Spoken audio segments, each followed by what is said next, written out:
मेरे लिए हरा, पीला, लाल, गेरुआ कोई कलर गैर नहीं है।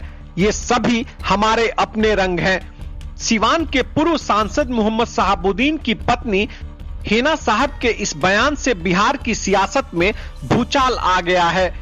हिना साहब के इस बयान को राजनीति से जोड़कर देखा जा रहा है और बताया जा रहा है कि आने वाले दिनों में वह एनडीए गठबंधन की ओर जा सकती हैं। दरअसल हिना साहब ने सिवान के हुसैनगंज के एक कार्यक्रम के दौरान कहा, मेरे लिए हरा, पीला, लाल, गेरुआ कोई कलर गैर नहीं है। ये सभी हमारे अपने रंग हैं। हिना साहब ने आगे कहा कि आने वाले वक्त में मुझे किसी भी रंग से परहेज नहीं है। जो लोग हैं वह भी हमारे अपने लोग हैं।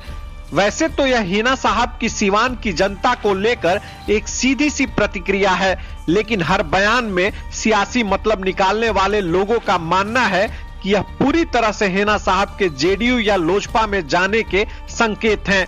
बता दें कि जेडीयू और लोजपा एनडीए गठबंधन का हिस्सा है। जानकार मानते हैं कि अगर संभावनाएं बनती हैं तो हिना साहब सीधे तौर पर बीजेपी के साथ जाना पसंद नहीं करेंगी, लेकिन उन्हें जेडीयू या लोजपा में जाने से परहेज नहीं होना चाहिए। यह सच है कि राजद के लालू परिवार और हिना साहब के बीच दूरियां बढ़ गई हैं।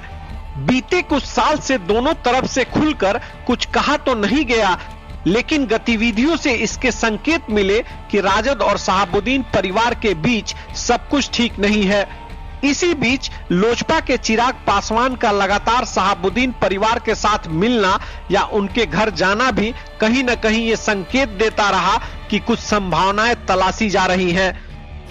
इसके अलावा बीते कुछ दिनों से जेडीयू के विधायक पप्पू पांडे की सिवान में सक्रियता से भी इसके संकेत मिल रहे हैं कि हिना साहब को जेडीयू से जोड़ने के प्रयास किए जा सकते हैं। जब पिछले साल हिना साहब एक फंक्शन में पप्पू पांडे के घर गई थी या पूर्व सांसद शहाबुद्दीन की श्रद्धांजलि में पप्पू पांडे के भतीजे मुकेश पांडे सिवान आए थे, तब यह लगभग तय मान लिया गया था कि अब पांडे परिवार और शहाबुद्दीन परिवार के रिश्ते सुधर गए हैं। इसी के बाद यह कयास भी लगने लगे कि पप्पू पांडे के जरिए हिना साहब जेडीयू में जा सकती हैं।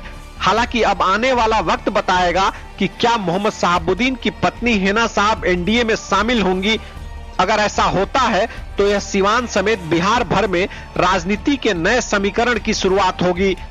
इधर राजद के खेमे में इस बात पर मंथन हो रहा है कि हिना साहब को राज्यसभा भेजा जाए।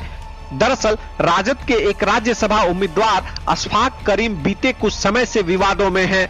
उनके कई ट्रस्ट या कॉलेज पर सीबीआई की छापेमारी हो चुकी है। इन सब विवाद को देखते हुए राजद किसी दूसरे मुसलमान उम्मीदवार को राज्यसभा भेजना चाहती है। इसमें सबसे बड़ा नाम हिना साहब का एक बार फिर चलने लगा है। साल 2022 में भी हिना साहब के समर्थकों ने उन्हें राज्यसभा भेजे जाने की पुरजोर मांग की थी, लेकिन लालू परिवार ने उसे नजरअंदाज कर दिया। अब एक बार फिर लालू परिवार के पास राज्यसभा उम्मीदवार बदलने का मौका है। हिना साहब के राज्यसभा जाने की स्थिति में सिवान में भी राजद के लिए लोकसभा चुनाव में नए रास्ते खुलेंगे और वह किसी नए उम्मीदवार पर दांव लगा सकती है। अगर हिना साहब को राज्यसभा भेजा जाता है तो संभव है कि राजद से मुसलमानों की नाराजगी दूर होगी।